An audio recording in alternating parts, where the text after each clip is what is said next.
The USSR in World War II, 10 reasons for its key role in escalating the conflict. The Soviet Union's involvement in World War II is often seen through the lens of its heroic resistance against Nazi Germany post-1941. However, a comprehensive look at the events leading up to and during the early years of the conflict reveals the USSR's significant contributions to the escalation of World War II. This video delves into 10 pivotal actions by the Soviet Union that helped shape the most devastating conflict in human history. Number 1. The Molotov-Ribbentrop Pact, August 23, 1939.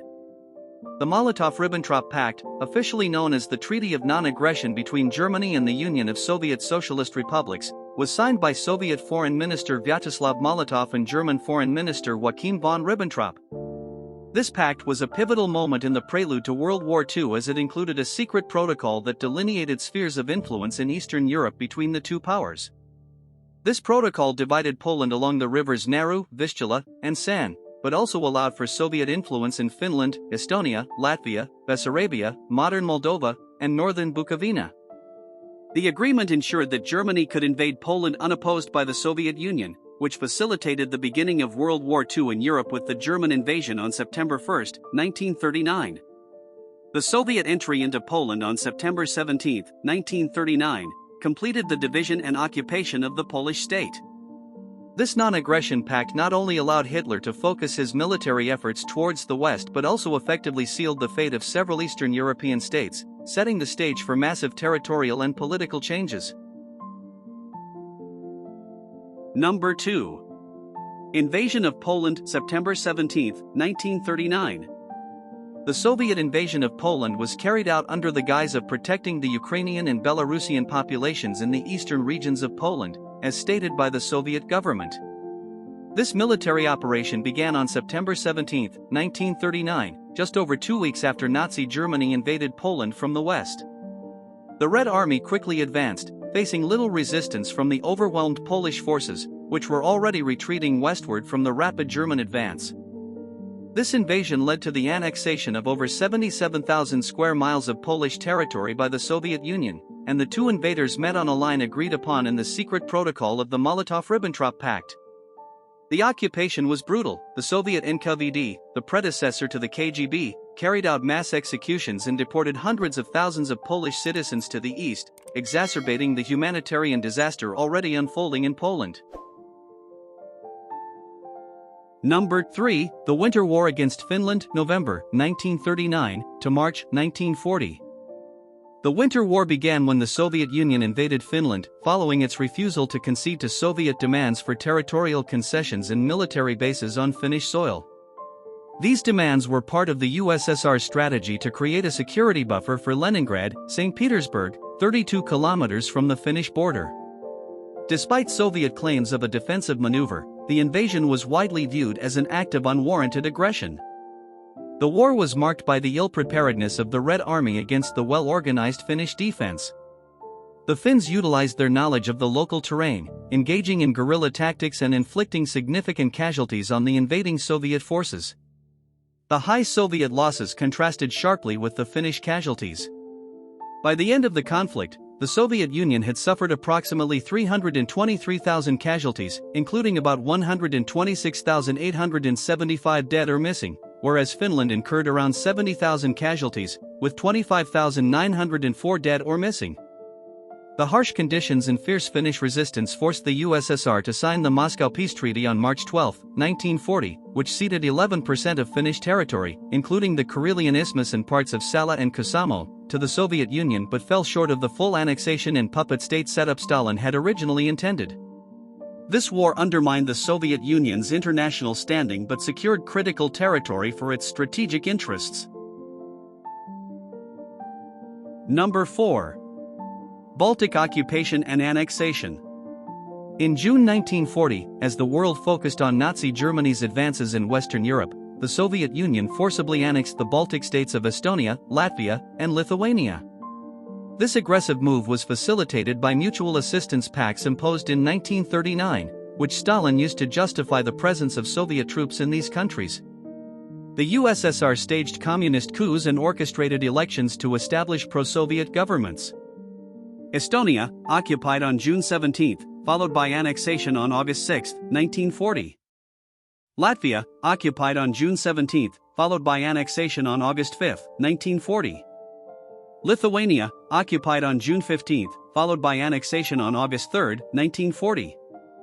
These actions violated the Treaty of Versailles and the Non-Aggression Pact between the USSR and the Baltic states, blatantly disregarding international law to expand Soviet influence into Central Europe, mirroring fascist tactics of territorial expansion. Number 5. The Bessarabia and Northern Bukovina occupation, June 28, 1940. The Soviet Union exerted military and diplomatic pressure on Romania, forcing it to cede Bessarabia and Northern Bukovina on June 28, 1940. The USSR justified this annexation by claiming to protect the Ukrainian and Bessarabian Bulgarian populations, a pretext for seizing these territories. This occupation led to the harsh Sovietization of the region, involving mass deportations and executions which impacted hundreds of thousands of lives. The acquisition of these areas not only secured strategic positions but also intensified regional instability, driving Romania towards the Axis powers as it sought to counterbalance Soviet pressures. Number 6. Support to Germany with resources until June 22, 1941. Under the German-Soviet Commercial Agreement, signed on February 11, 1940, and expanded in 1941, the USSR supplied Nazi Germany with critical resources essential for its war efforts. This economic alliance provided Germany with over 900,000 tons of oil, 1.6 million tons of grain, along with manganese, copper, nickel, and chromium among other materials. This support was pivotal for Germany, enabling Hitler's military campaigns across Europe, particularly the Blitzkrieg tactics. The collaboration lasted until the Nazi invasion of the Soviet Union on June 22, 1941, which abruptly ended their economic partnership and shifted the USSR towards the Allied powers in World War II. Number 7. The Katyn Massacre.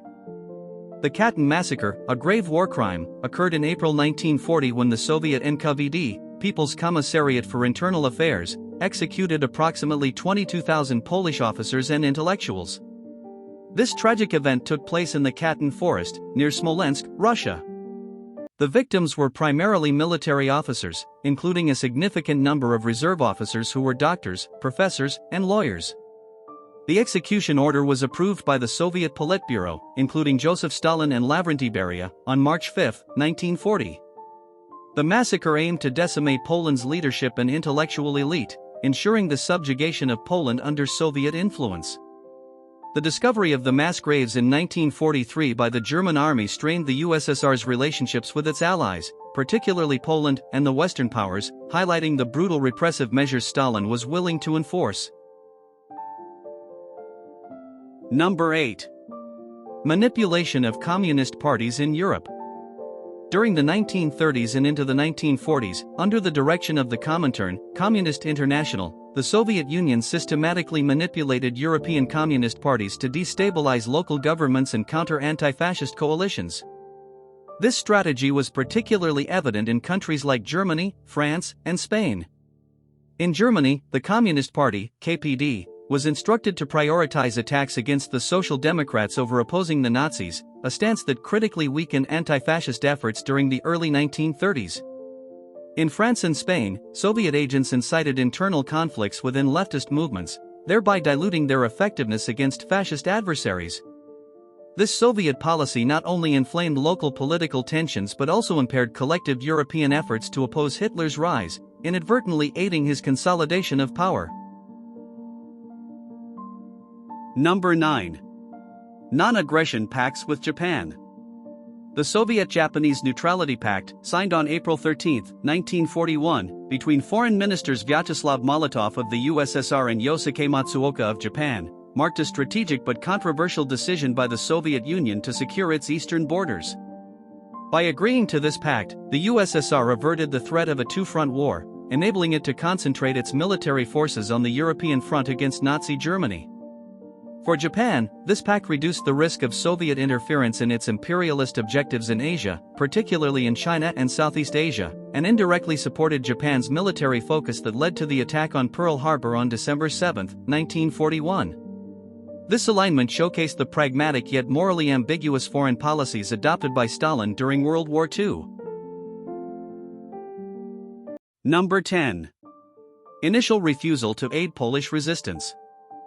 During the Warsaw Uprising in August 1944, the Soviet Union initially refrained from aiding the Polish resistance. This uprising, a major operation by the Polish Home Army, Armia Krajowa, to liberate Warsaw from Nazi occupation, was met with no support from Soviet forces. Despite their proximity, Stalin's troops were stationed a few miles away on the eastern side of the Vistula River. Stalin's hesitation and subsequent refusal to aid the Polish insurgents were driven by a desire to allow the Nazis to weaken the Home Army, thus facilitating post-war Soviet control over Poland. By delaying assistance, Stalin ensured that the Polish resistance would be too debilitated to oppose a communist government, which was later installed by the Soviets. This action not only demonstrated the USSR's opportunistic wartime policies but also its strategic use of military might to expand Soviet influence in Eastern Europe, under the guise of liberating these nations from Nazi rule.